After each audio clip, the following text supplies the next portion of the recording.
Russia launches a massive attack. Ukraine's shocking counterstrike shakes the front. In the freezing hours before sunrise, the silence over Eastern Europe shattered. From the Black Sea to the borders of Belarus, radar screens across Ukraine came alive with red alerts. Dozens of Russian bombers had taken off from Engels and Mozdok air bases. Within minutes, cruise missiles, Kalibrs, Ka-101s and Iskanders were flying toward Ukrainian skies. Drone swarms followed, hundreds of them, weaving through the night like a deadly cloud of steel and fire. It was Russia's largest air operation in months, a coordinated assault designed to break through Ukraine's improved air defenses and remind the world that the war was far from over. The first explosions rocked the outskirts of Kiev around 4 a.m. Air raid sirens screamed across the capital as Ukrainian defenders raced to intercept incoming targets.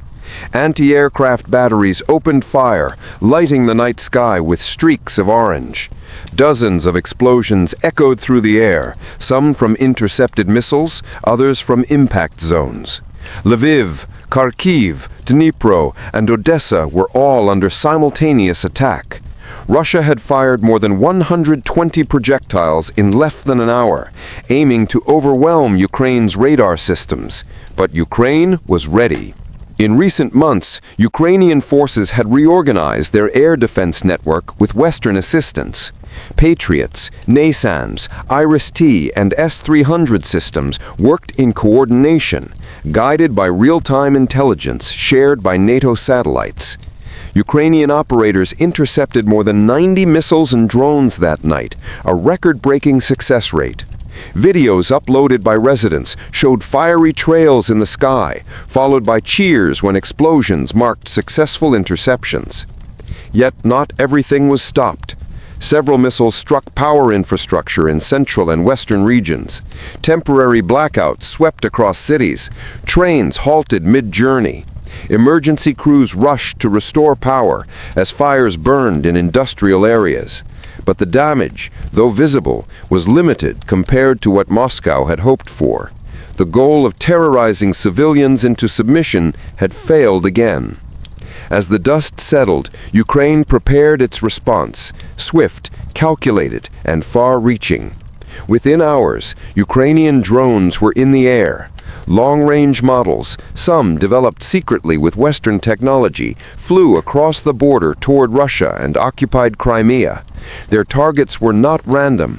Military intelligence had pinpointed Russian air bases and ammunition storage sites used in the earlier attack.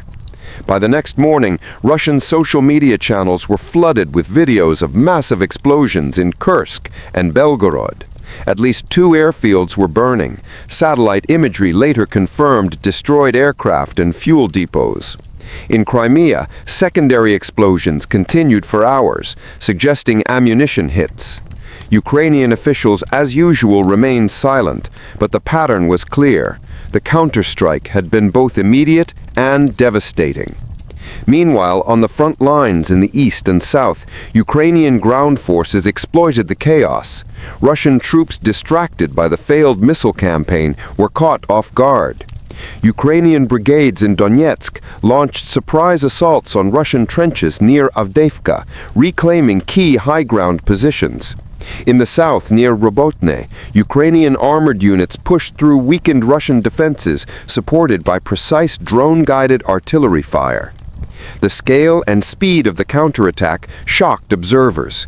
Russia's massive offensive had turned into a strategic setback within 24 hours. Ukraine's resilience once again demonstrated that even under constant bombardment, its military could adapt, respond, and strike back harder than expected.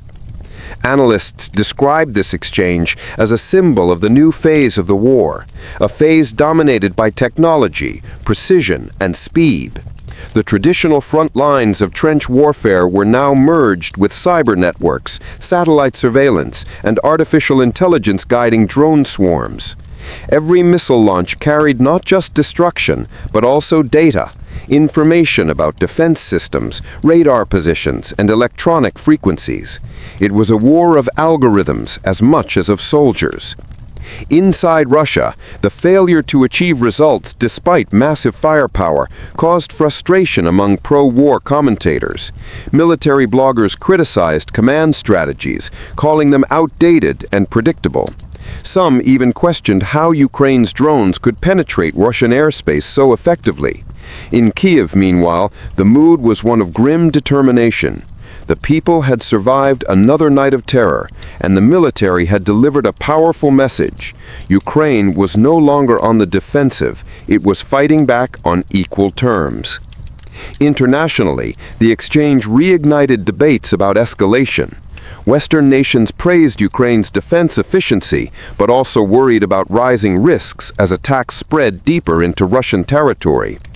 Diplomats warned that each new strike brought the war closer to a point where miscalculation could spark wider confrontation. Yet for Ukraine, whose cities had been bombarded for nearly 3 years, hesitation was no longer an option. By the end of the week, Russia had lost several key ammunition depots, at least 8 aircraft, and significant stockpiles of drones and missiles. Ukraine, though exhausted, had survived the biggest Russian assault of the year and turned it into a psychological victory. The world saw a smaller nation standing firm against a superpower, not just enduring, but retaliating with precision and defiance. The smoke over the battlefields of Donbass, Zaporizhia, and Crimea was more than a sign of destruction. It symbolized a deeper transformation of modern warfare. The front lines were no longer just about tanks and trenches, but about information, timing, and resilience. Both sides were adapting, both sides learning, but Ukraine's rapid evolution stood out. It had transformed from a nation under siege into a battlefield innovator, one capable of rewriting the playbook of modern war. As night fell again across the steppes, sirens once more echoed in the cities. The war, relentless and evolving, showed no sign of ending. Yet every strike, every counterstrike, was now part of a much larger story. A story of survival, defiance, and history being written in real time.